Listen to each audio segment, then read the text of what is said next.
there, this is Straight Talk, no sugar added. I am your host, Neena Perez, and we are here to discuss life topics to challenge and transform your thinking. Let's do this.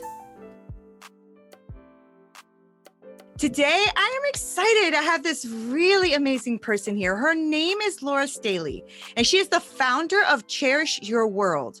And Laura passionately supports people thriving by guiding them to a holistic transformation of space, heart, and life. You're going to fall in love with her because I think I'm already falling in love. And Laura knows that there's a relationship between the conditions of our homes and workplace and the quality of our lives. And she wants to help us live in the deepest values and aspirations and finally to shed some limiting beliefs. So Laura, thank you so much for being here on Straight Talk. I really appreciate your time. How are you? I'm very well, thank you. Thank you so much for inviting me as a guest on your show. It's truly an honor and a joy to be here with you. Oh, and I'm doing really well. I'm flourishing. I want some of that. A quieter mind has helped immensely, but yeah, it took a long time to get here. Well, that's good. And I want to talk about that, right? Because I think that this last year, as you know, has been like this big thing for people, right? So some people actually really thrived last year. This was a year of them, finding themselves and finding what they loved and what they did. And then we have the opposite of that. I've spoken to people who really struggled, and the separation from other humans really got to them, and their, mental health started being questioned. So I definitely thought that our meeting here today is very timely. And so I wanted to first start off with just letting my audience know a little bit more about you. I gave a little synopsis, but a little bit more about you. And then we're going to get into talking about what it is you do and how you help people, kind of break those limiting beliefs and how they can, align their lives so they have some more peace. If that's all right with you, that's where we're going. That's beautiful. It works for me. Beautiful. Great. Laura, tell us a little bit about yourself. Yeah, so I grew up in a small town, very many challenges, I grew up terrified, traumatized.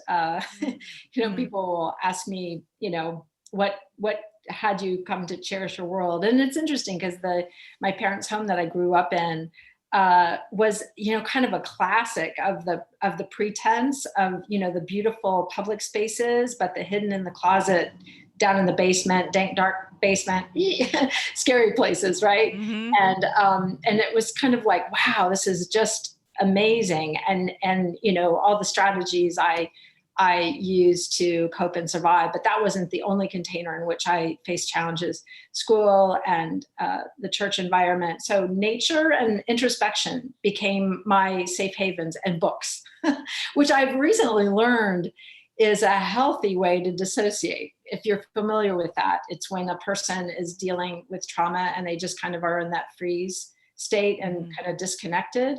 But when you connect with reading, you're engaging your mind in an imaginative way, which is, wow, that's really great to hear because it was a lifeline for me. And then, kind of fast forward, I earned a master's and a PhD in political science. Education was huge. It was an important value of my family and for me also. But I very quickly realized in the space of choosing consciously to be a full-time parent that I had been handed all these scripts, right? Mm-hmm. And messages of who I was and what I should do with my life and those changing expectations, right?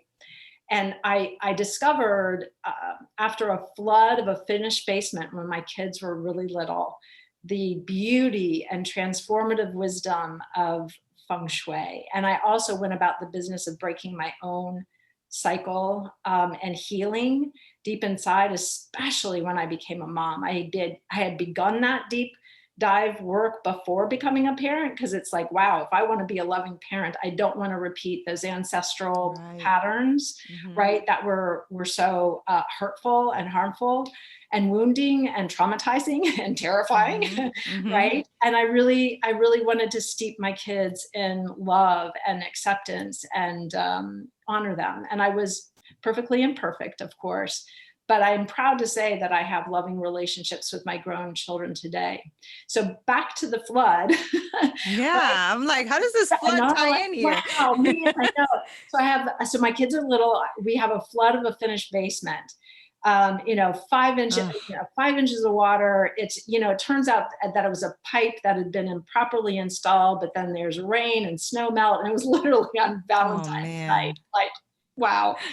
And out of that, in the aftermath, I was with a family member at the time, about a month later, and she's like, "Oh my gosh, you got to read about you got to read this book, Feng Shui." And I was like, "Feng Shui," I'd never Yeah. heard the expression, right?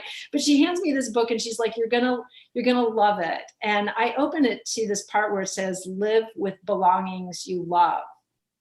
And Mm. and Nina, I'm like, it's stuff. What? Wait, what? Mm-hmm. And yet I'm intrigued at the same time. I end up devouring the entire book. Well, not literally, but I read it cover to cover.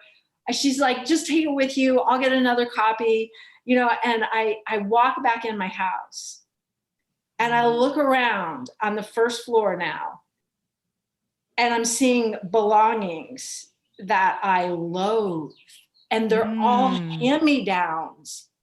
And then I looked at my life, and it's not that I loathed my life. I Right. still love being a mother, right? I actually was one of those people who loved mothering. It was hard. It's challenging. It's like, it's it's like a Yeah. lot of Oh things, yeah. especially if you take it on consciously, right? And yet it was like, wow, back to that whole thing of, I've been hand-me-down, right? All these scripts of who I was supposed to be. Wow. Negative, positive, a lot of negative. And I just was like, who am I? I don't even live here. Like, who Wow. is in this house? Like, Reading one book. it was such a metaphor, and it was such a profound aha. And in that moment, I realized that I could begin. I'd already lost a whole bunch of stuff, right? And I thought, I can start letting go. And I began purging these things that Wow. I loathed. And it wasn't like I ran out and got a bunch of stuff. I really went deep inside in that introspection, right? And did that discovery of what it is that actually supports the quality of my life and Wow. nurtures this part of me. And I got happier and happier with each load that went off to donations and friends, and, oh my gosh, and my friends were Were the kids happy though? Or were you yeah, throwing out their things too? it was so much fun. Well, I started a process of donate keep, and it was interesting because their dad at the time, who I was married to at that time, because then, the feng shui clearing also, included, he got cleared out. It just, got to that place You where I really was cleaned like, up. wow, Got it. it's not a good fit relationship any longer. And I was growing and evolving myself rapidly, right? I just got on hugely on that transformation ride. The kids were adorable. My son, I would always give them sacred space to clear. We would do this donate ritual, donate keep. Even my daughter, That's great. I'm supporting her in her space. Anyway, I remember my son, toddling down the hallway at 4 years old, going, "You can," it was an item that I was pretty sure he didn't play with anymore, but I let him choose. I really honored his process. And about a week later, about, hovering over him without saying a word, he found some items to let go of. But he toddled down the hallway and said, "You can put this in the, donate box, mommy." And, like, kids get it when you model it, but do you first. I often get questions from couples, and they're like, "I need you to come over to deal with, my wife or my husband or my partner or my lover or, what my significant other." And I just say, start with you. Start with you. Start with That's you. good. Start with That's what's good. in your heart. Start with that. Here we go with those limiting beliefs. Because one of the biggest ones in space, when there's an accumulation of things that we don't need, usually the limiting belief, Nina, is I am not enough. Oh, it's So good. people Wow. are out there accumulating to So true. overcompensate for this limiting belief, which is not true, right? Right. I am not enough.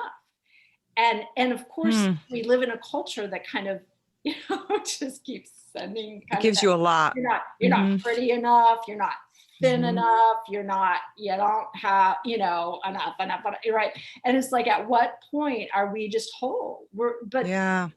Or thinking that we're actually whole human beings.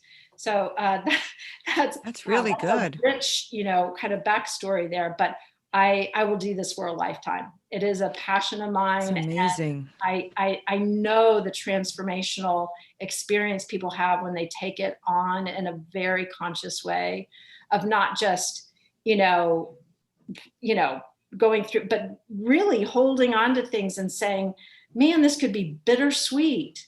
Maybe somebody just passed away. I mean, there's been a lot of loss, right? And you've inherited belongings from loved ones, and it's bittersweet. It's not just joy, no joy. It's like, I love, I feel sad, I feel a little resentful, like it's this whole mixture of emotions that are imbued in the story of that object.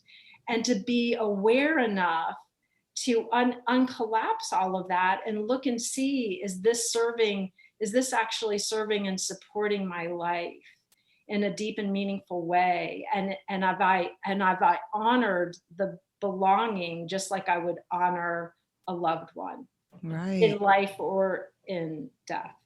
Right. So when you say that, do you think that it is it can be healthy to have an object that you honor? Is that what you mean when you say that? Like, if somebody has an object that was given to them from a lost parent or a grandparent, and they honor that one object or whatever, that could be a healthy thing, as opposed to just collecting things to collect things. Is that what you mean? Yes, it is. And it's very personal. It's a very personal, there's no cookie cutter. Right. And that's why I'm not a should. I mean, I had enough for that on me to last me a lifetime. So I see myself as a guide, and, offering lots of different ideas and perspectives on the physical clutter, as well as what's happening in their lives, like what's actually happening in your life. Right. And is your physical space showing up as a metaphor, but you just haven't seen it that way? You've just kind of been like, unconscious to what your space is saying about your limiting beliefs, about what you might be holding on to. Like another example is, there was a person who, as I was sharing this, she was like, oh my gosh, that was my recognition when I finally let go of the wedding dress from the failed marriage. It was holding the energy that I was a failure, right? Wow. And it was like this grieving process. And once she separated herself and released that wedding dress from her space, it was just kind of like this lift off. Oh, wow. Of like, I'm actually a loving human being. And I learned so much from that experience. We get wisdom from pain. We do. I mean, it's just we do. Thing. We really do. Yeah. So yes. So to go back to your original question, yes, each person gets to decide whether that object gets to stay and nourish them, or take a picture of it, and then depart with gratitude, and send it on to somebody who will love it, somebody who will who will interact with it. And the thing is, Neena, people have lost things. I mean, we had the fires, we've had floods, we've had hurricanes. They've lost everything. And so for those of us who live with an abundance, right? Which in this country, a lot of us live with way more than we need, for sure. Exactly. Yeah. To be able to generously share our abundance with others is really, that can be so healing. I know another beautiful story. Sorry. You're good. It's funny that we're talking about this too, because my son literally was just down here and he was like, Mom, you on your meeting yet? I was like, no. He's like, I'm sending back all of my items that my partner gave me. And I said, okay. He goes, I have to do it. I think I have to do it to release myself of it. Because every time I see it, I think about because they were engaged, but it didn't work out. And he's like, and so now I just feel like every time I look at it, it just reminds me. And I said, if that's what you need to do to move forward and be free, then that's what you need to do. So pop them in the box right now and keep it moving, but that's funny that you're mentioning that, because you kind of just confirmed that, okay, what I said was okay. And how he's feeling is okay. Oh, Yeah. absolutely. Because it's amazing what people will hold on to Yeah. out of Yeah. guilt, obligation. Wow. And my Mm-hmm. encouragement is to say, whose home is this? And it's Mm. not doing the world any good for you to be burdened by obligation or guilt. And I actually have a story in my own life of driving every object that my parents had ever gifted me, because the dynamic, and I know that's kind of like maybe over on an extreme, with a huge gratitude letter. Like, thank you so much, because what I identified, and this was prior to the flood. So it was like my pre-flood story and experience, but it was New Year's Day. And I realized none of those objects and belongings had been given to me unconditionally, with unconditional love. They came with huge rage, expectations. I mean, I literally, my mother has since passed, but she had her struggles, right? But she would literally walk into my adult home and rage at me if I didn't have certain belongings out and where she thought they should go, and it would change, and I would skirt, and it was like terrifying. I'm being a lot of stress. Yeah. It was very stressful, and more, what fires together wires together. And so I finally got that, oh my gosh, I'm not ever going to use these belongings in the proper way, because it changes every time she comes over. Yeah. So I realized, wow, they were never given unconditionally. Right. She might even think they're pieces of her. I mean, I don't know. I mean, she had her struggles, right? So I wrote this beautiful letter of gratitude and said, I'm returning every one of these items to you, and just thank you so much, because I know they were given. I believe they were initially given in love, but it wasn't freely. It wasn't without strings. So did you give them back to her, or did you just bring them to a certain? Oh, you give them back to her. Okay. Oh no, I loaded up my minivan and I drove them up, and I started unloading them into my parents' home. How did that go? Wow, that was wild. Well, it was so wild because they were just kind of like shocked. And at first, my mom was like, "Oh, you've left that marriage." Well, that wasn't to happen till later. And I think she thought I was going to move in with her. Like, okay, no, that is not. No. And then, and my dad was kind of confused, but then, being the man he was, he just started helping me, and I hugged them both. I handed them the gratitude letter. I thanked them, and I drove away. And I felt so free. That must have been, right? Because that was also bold, right? It showed you also that you have a strength within you that you probably didn't even know you had. Because if she was coming to your home and doing that, and you were getting nervous and stressed doing that, then you had some level of respect, and even maybe even a little fear as to how she would react. So that was very bold of you. It sounds to me like that book came to you at the moment you needed it in your life, right? Because it feels like it completely flipped your life around, right? Because they gave you the book when the flood happened. Now, two things could have happened. You could have, really gone into a deep depression over the flood and over all of the things that you've lost, because that can happen naturally to any one of us. Absolutely. But yet the book came in like literally at the time that you needed it to then go, hey, purge it all, including the husband, purge everything. And that came a few years later, but yeah. But how amazing is that? Like, I always feel like in life, we're set up in a way sometimes where just things come when they need to come, when they need to be there. And this book has really changed your life because you have gone on to actually teach this as well. And you've written books as well, right? Yeah. Just from, I mean, that just blows my mind on how this really spoke to you in a very deep way. Do your children still to this day practice Feng Shui or? Yeah, well, yes, they definitely do the donate keep. My husband, my son has a girlfriend, and he's let me know that she's all over it.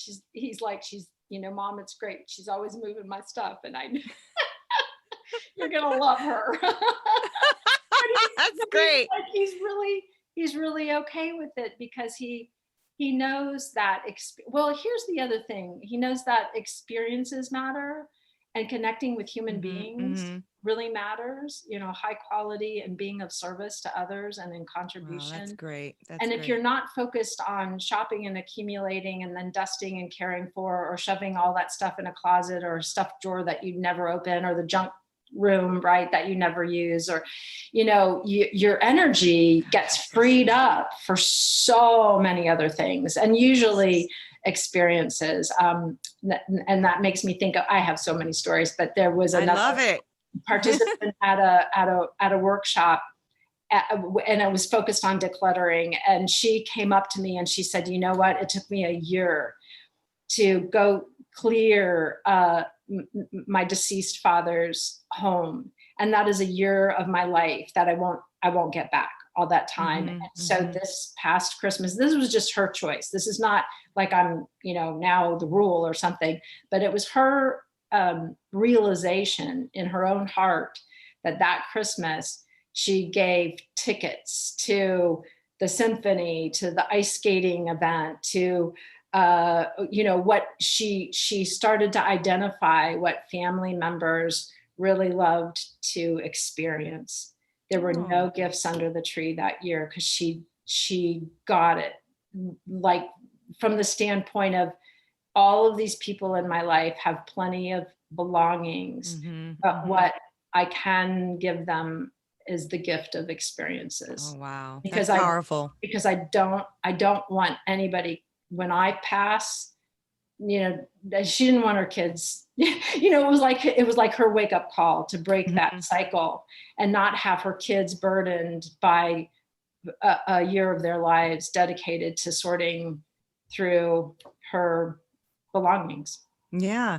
I never associated having so many belongings with self-worth. That's really powerful, right? Because I know when I go through moments in my life where I'm feeling like insecure, or I don't feel like I'm moving forward fast enough, or I do that as well. I'll shop more than I normally do. I'll have more things around me than I normally do. And then I realize that when I get, okay, Neena, let's get this together. What are we doing? And I start clearing up because I'm like, okay, you take that, you give this, you take that. And when I do that, I feel much better. I feel better mentally. I feel better around me. I feel stronger. And I just never kind of associated the two. I just figured, depression, shopping, but not realizing that was, that says a lot. And I have family members that still struggle very, very much. Now I know it's a lot attached to like that self-worth thing where their houses are almost like pack rats, right? They're completely, cluttered, and they can't see the light at the end of the tunnel. Right. And sometimes, so how do you help someone, Laura, go from let's say somebody who, you must love those hoarding shows. I don't know if you watch them or if they drive you nuts, so you don't watch them. I can't watch them. I'll be honest. Yeah, right. Because that must be really hard because you're looking going, I just wonder how you take someone through that, right? So how do you take someone through that mentality of that limiting belief that they have, and not feeling worthy, and maybe even somebody who's hoarding a little bit, to actually realizing that they are worth it, right? That the limiting belief is a lie, and that we need to replace that with a truth. Do you have a process or something that you do with people to get them through that? Yeah, that's a great question. Well, first of all, I love asking people, what's different a year from now? What would your life Mm, look like free of clutter? And what are you passionate about? What do you yeah. actually love? You know, separate from the belongings. What are the experiences that you really love? It's kind of like Mary Oliver's poem, let the soft animal of your body love what it loves.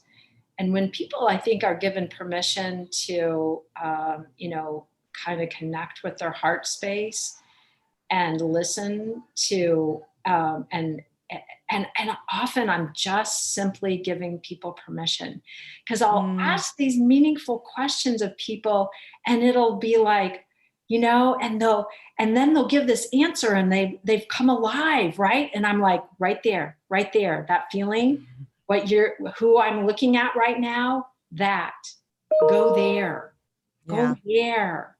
right? And of course, I think there's grieve and disconnecting from what other people Yeah. likely have said about who you are that Hmm. just wasn't true. I mean, that's what happened to me, right? Right. I was out there trying to earn my right to exist. I Oh, mean, that's that's good. how, like that's Hmm. how low because I was literally told, you're a worthless piece of, you know, Hmm. poo, but the other Hmm. word, the, the Hmm. vulgar word. And, as a little kid, I was like, like I didn't have the capacity to question the truth of that. And Right. so, right, I just didn't have the capacity. But as adults, we actually have the capacity to ask ourselves, is that actually true? Hmm. And to start to Yeah. look at, and is it absolutely true? And how do you feel when you have that thought? So those are the kinds of questions that can get asked to begin to dismantle Yeah. that limiting belief, and to ground the person in to begin to ground the person in their worthiness. So, that vision of their life a year from Hmm. now, like, how will you feel? And I just led a Decluttering for Freedom class, and the ladies were so ready, and I asked that question, what's different a year from now, It's so good. without all of these belongings stuffing in your space that you don't interact with. Because Hmm. so much of this is having an empowering relationship with our belongings, and an empowering relationship with ourselves, our heart, and the thoughts in our mind. I also, invite people to quiet, stillness. That's We're just like good. a highly stimulated, oh my gosh, right? The pings and the blings and the like, holding the phone, and we've stopped looking in each other's eyes, right? Yep. I mean, Yep. right now I'm looking at a dot, Right. Right. And after Right. oh, wow, I was just talking to a piece of metal. This is really odd. Right. I mean, I know I'm talking to you, but it's kind of, like you're not Yep. like five across from me. So, learning to connect with ourselves. Yeah. There's some people that will love mirror work. I mean, there's just so many different tools that over the Yeah. years of all the kinds of things I've read and workshops that I've participated in, because I've been, like I'm a teacher and a student all the Hmm. time. I'm a Hmm. Hmm. lifelong learner, Nita. Me And too. I so love when, that. when I get an idea, wherever I glean it, I just want to share it with other people, or I hear a really good question that's asked of me. I'll ask it of a participant, or a client. Absolutely. Yeah. Tell me about this physical object.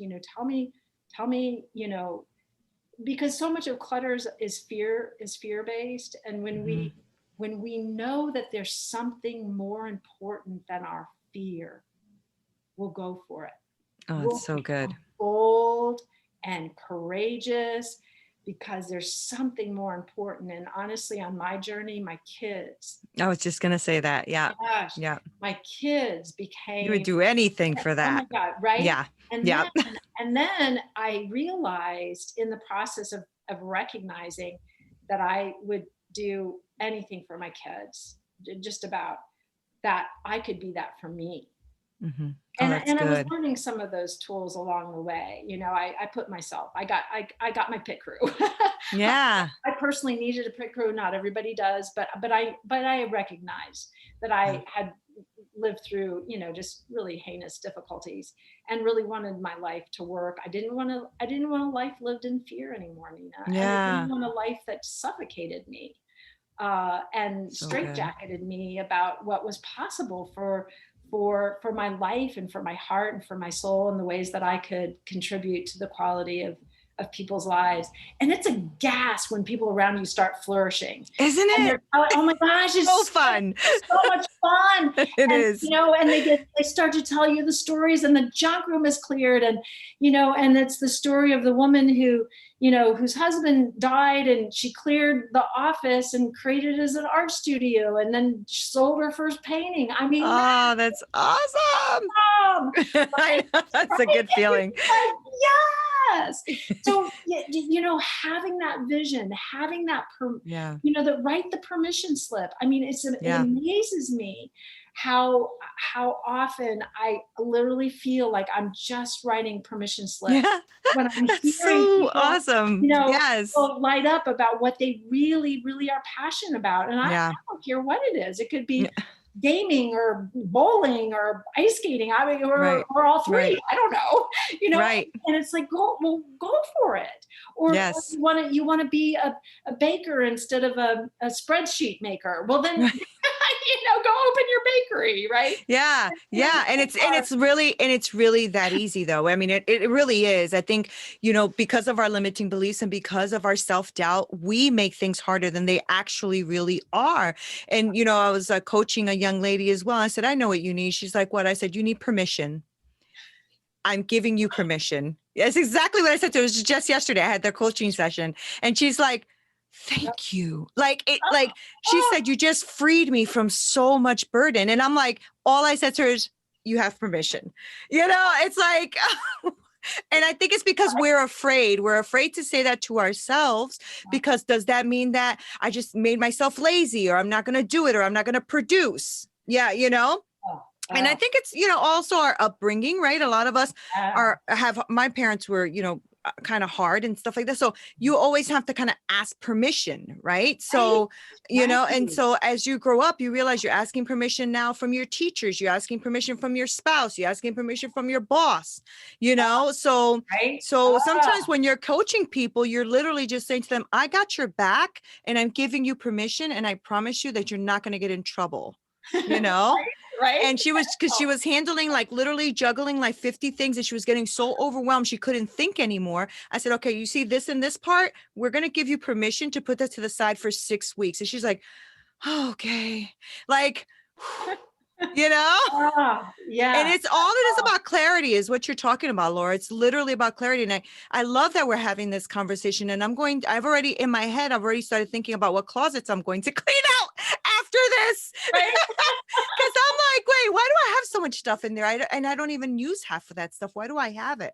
Right. Right. So I Right. did want to mention that you are an author also. So I would love you, if you can, to touch a little bit on your books, if you're okay with that. Can we do that really quick? I would be honored to. Sure. Okay, great. I wrote Let Go Courageously and Live with Love, Transform Your Life with Feng Shui. That was the first book that came out. And that was in the wake of the marriage ending and just my whole life kind of turning upside down.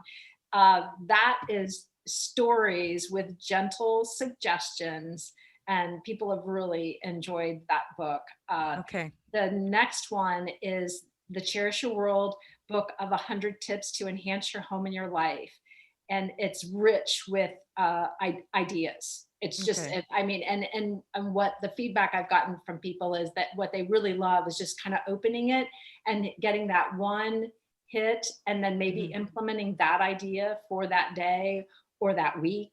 You know, there's no, you know, Right. requirement, but they really enjoy the inspiration it brings. And there's ideas for emotional and you know, kind of like emotional and the limiting belief, as well as your physical space. Oh, So great. that Okay. 100 tips. And then the third book is Live Inspired, And that is, again, personal essay with reflections and the wisdom I've gleaned along the way, with wishes for the reader. And it also includes some poetry. And I'm really excited that got the endorsement of two individuals that I respect greatly, including Dr. Bernie Siegel, who is a best-selling author, an MD, and he had really kind things to say about that book. And that just came out last year during the pandemic, April 27th of 2020. Oh, I'm sure it came out at a great time. Self-discovery. It's focused on self-discovery. That's great. Yeah. That really is. Yep. And that's the Live Inspired, right? Correct. Yeah. And there's definitely stories about letting go in that book. In fact, I think it's in that book that I tell the story of driving my belongings to my parents. And so it's more detailed, and then the wisdom gleaned from that experience. So I believe that story is in Live Inspired. Well, I know. Oh, that's so great. Yeah. That really is great. I mean, I think this just is so timely. It's just so timely. I guess one of the things that I heard you say before, and I wanted to touch on it really quick, was you said when I was having my group session, the women were ready, right? Do you feel like it's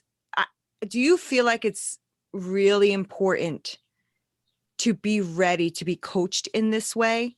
Or, like, I'm just wondering, like, I guess what I'm trying to say is I'm wondering, like, I'm thinking about a few people in my head, that's why I guess I'm getting that's why I'm getting stuck a little bit. But I'm wondering, like, if you just tell somebody, hey, listen, I know someone and she does Feng Shui and she knows how to kind of like get you unstuck and stuff like that. But some people take advice and some people like are still stuck. Do you feel like people need to want a coach or want to be ready in order to move forward? I think there is an element of that for it to be a good fit situation, rather than right, the hesitation, right, or fear, or but often I find that, like, it's interesting. I worked with a client who admitted to me that it took her 5 years to actually finally implement the ideas that I had given her. I believe that.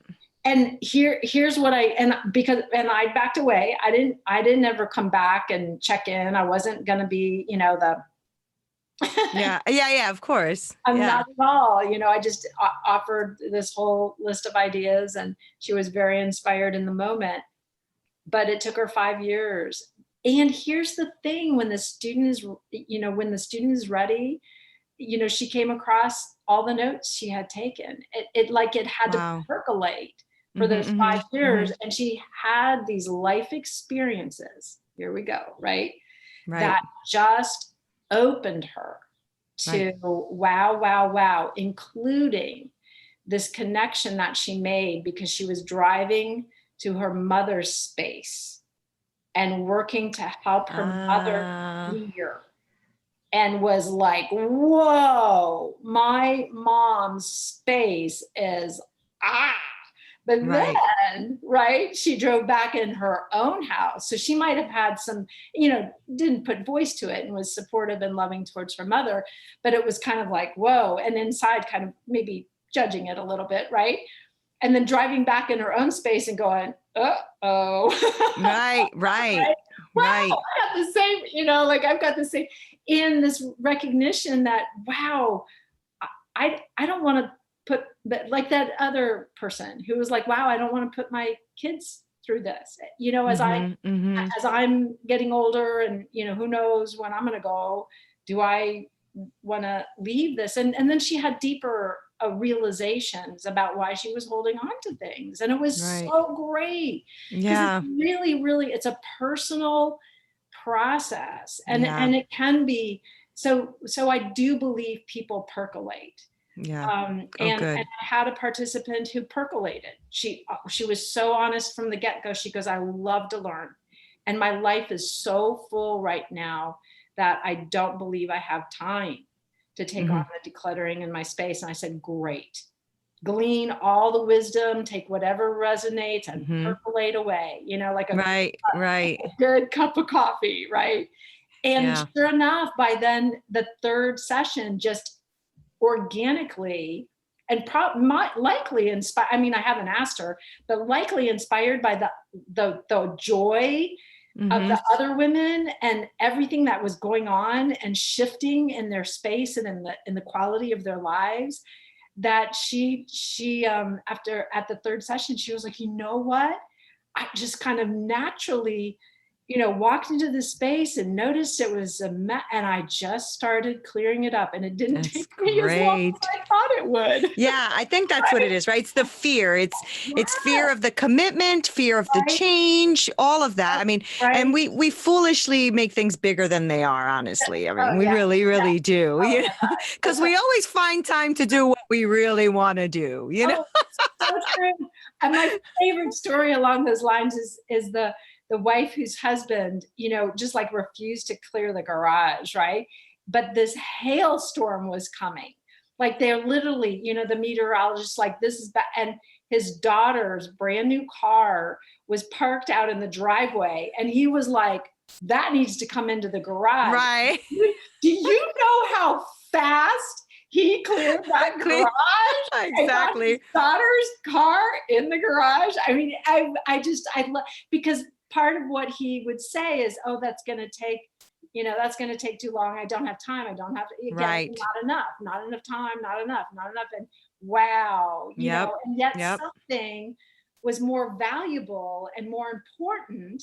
Here we Then go. the excuse, Than right? the excuse, than Yeah. the Yep. fear or the resistance. Yep. And Eh, boom, broke through. Everybody that's was so happy. exciting. Everybody It's was so exciting when you can look forward to. I love the work that you do. This is really powerful, Laura. That what you're doing is helping people's lives on a much deeper level, right? It's not just about uncluttering. You start to discover who you are too in that process. I remember when me and my husband, when we lost everything, we became homeless in 2009 and we lost everything. And I remember when my friends came to pack up the boxes of whatever we were lost our house. So we were going to put everything in storage or people's basements or whatever.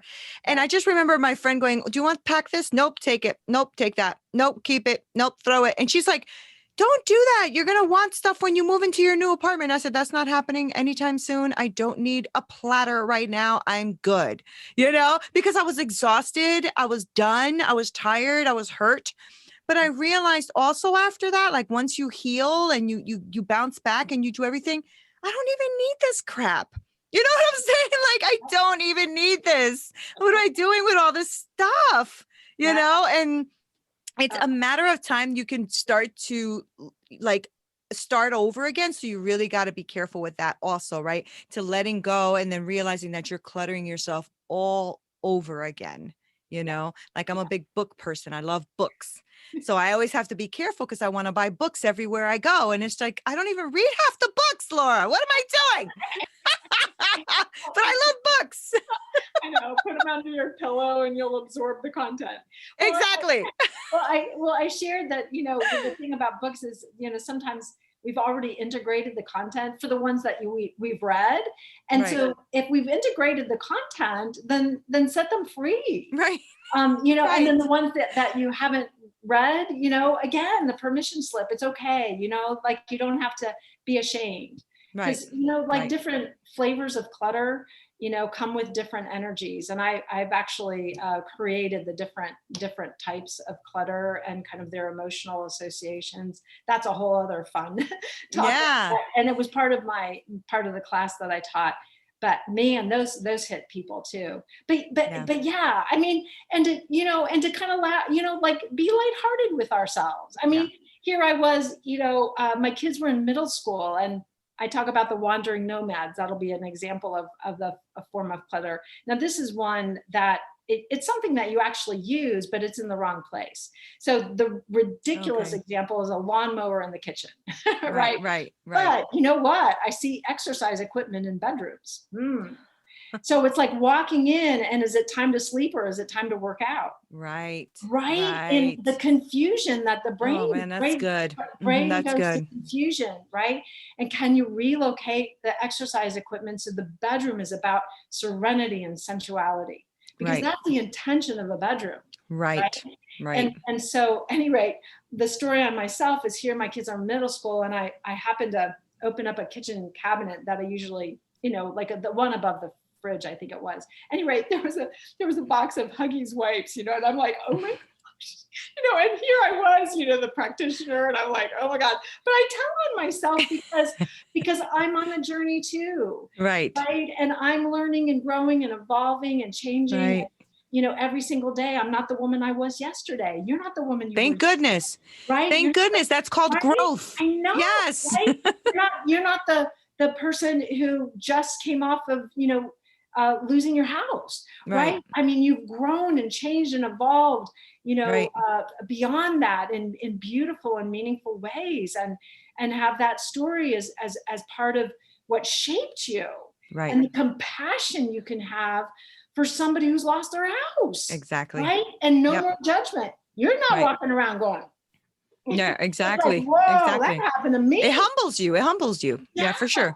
Absolutely. Yeah. Right. So, yeah. So I want to, before I let you go, I would love for you to let my audience know, like, how do we follow you? How do we find, these courses you're talking about, read your books, all of that. So give us how we can, stalk you a little bit, Laura. Reach out. So I'm on Facebook, Laura Staley, Cherish Your World. I'm on LinkedIn. I'm on Instagram, although I'm still trying to figure out Instagram, I'll be honest. But I do post there. I do have some videos there actually about the different types of clutter. You can also reach out to me at my website, cherishyourworld.com. Oh, that's so great. Happy to add you to my newsletter, and you can get those tips and my current reflections. So, and I'm so glad you came.